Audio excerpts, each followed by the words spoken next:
So the CS market is pretty chaotic right now, and I want to cover a few things. And finally, not just for the Armory update, pretty much the market as a whole. But I do want to start with the Armory update and quickly cover a few things, starting with all of the charms. This video is sponsored by Skins Monkey. If you've been looking to trade out your old boring skins for new ones, Skins Monkey is the place. By clicking the link in the description, you'll get a 35% deposit bonus when depositing with cash and crypto, and up to a free $5 bonus on your first trade. So be sure to click that link.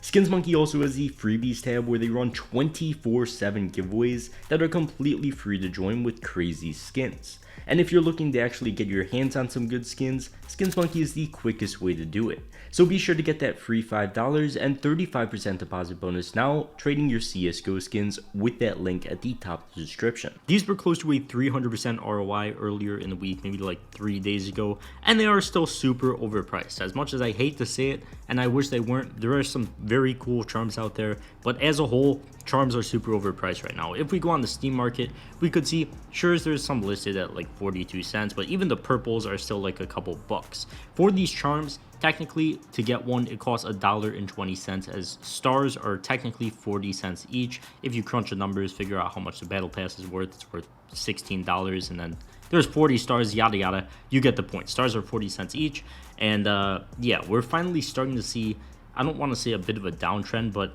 all of the supply and people really starting to sell these things on the market and get their money worth for them, which makes sense. Now, charms are technically still super overpriced. As we could see, there's still a 232% ROI, so people are still going to be spending a lot of stars on these and selling for them until that number probably gets around 100%, if not considerably less. And same goes with the collections as well. Even if you think the skins are super cheap right now, they are still overpriced. People are still making profit from these collections. So we aren't going to see an uptrend anytime soon. There's going to be a ton of supply still coming in. There already is a ton of supply, but still, it's not worth investing in these things yet because they are still technically way too expensive. The ROI is way too high. And same goes with the Deagle. I've gone over that a million times. I'm not going to go over it again. But what about the rest of the market?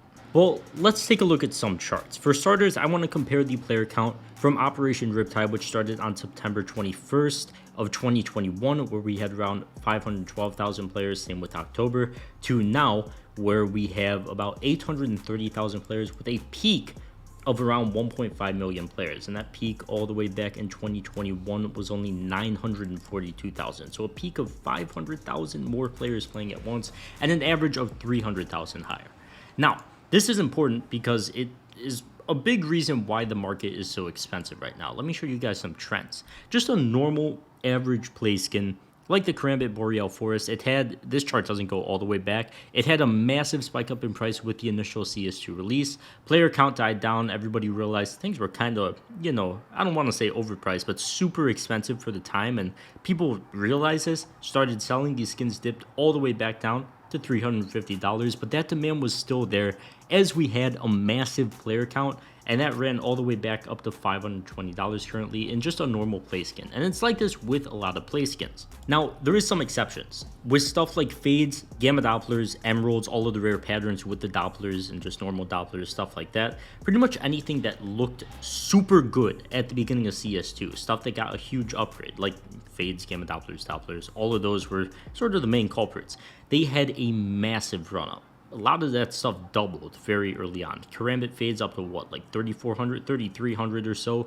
At peak, they dipped all the way back down to $2,000, and sure, they had a bit of like a 25% run up, but it's nowhere near, percentage-wise, something like a Karambit Boreal Forest. And that's why I always talk about this. And since I have a lot more viewers now, since, I mean, way more people are watching content because, I mean, there's actually a reason to play the game now, something you guys got to realize is stuff that's already had a huge run up in price and was already expensive in the first place, like those fades, gamma dopplers, and normal dopplers, haven't really been moving too much in price, and I would say they're not really worth investing into. All of the big movers are stuff like normal cheap play skins.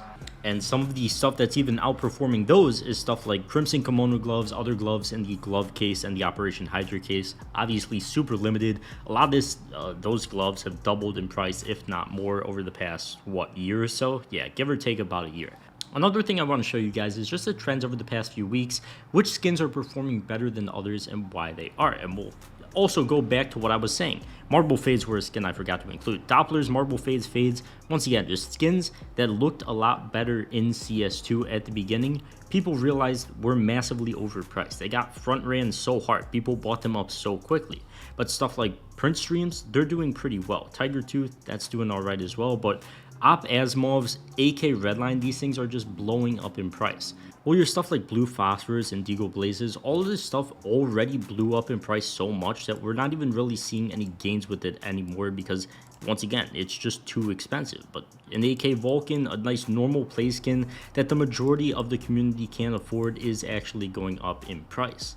Here's another prime example of this. A garbage skin, or one you would think is a garbage skin like a rust coat, has just blown up in price. Well, I haven't even checked this skin yet, but I'll check it right now to just kind of compare it for you guys live if I could type it in correctly. It actually has gone up quite a bit, surprisingly, so this is a bit of a surprise to me. But if we go back to that butterfly rust coat, just look at the highs the butterfly fade got to at the beginning of CS2, almost $4,000.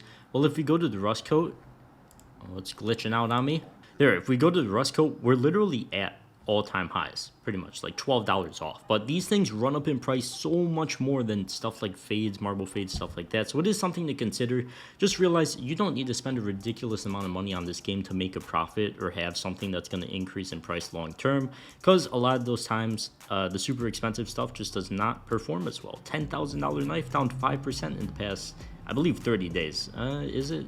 Yeah, 30 days. So you'll see a lot of these trends if you go on Price Empire, and you could just see the way more expensive stuff is doing nowhere as well. Well, your cheap play skins and all of that stuff people can actually afford with the super high player count, it's all just blowing up. You got to realize, even though we're down slightly over the past couple of months, I guess, 830,000 players is so much higher than what we had in CSGO. And obviously a lot of those prices have ran up massively already, but still, there's so much demand for stuff right now, and that demand is gonna stay, because even when we had really long dry periods, the player count was still like 800,000, 900,000, 700,000, and when we really saw some hype, it got to 1.1 million. So it's absolutely crazy. I think the skin market still is pretty exceptional long term, but when it comes to the stuff that's in the game right now, where is it? With the Armory update, this stuff, sure, it's allowed the ROIs to be super high at the beginning, but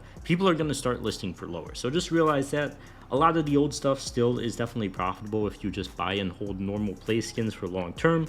But with all of this stuff, definitely don't buy it right now. There's too much supply coming in. You just gotta wait. If you get your hands on something good, it's more than likely worth just selling at the very beginning, except for the super rare charm patterns, which even then, I think, unless you got something like one of a kind, it's probably going to decrease in price quite a bit, since we're going to see these in game for a very long time. So just something to consider. Be sure to check out these cool sites as well if you guys kind of want to figure out what the price trend of a skin long term is, and if you want to buy based off that, because it does tell you quite a bit of stuff. And those cheaper, just average play skins like Knights, Ultraviolets, random stuff like that, cheap, well, it was $800. It's not actually cheap, but the cheaper skins most of the time are way more profitable. I'll see you guys in the next one. Peace.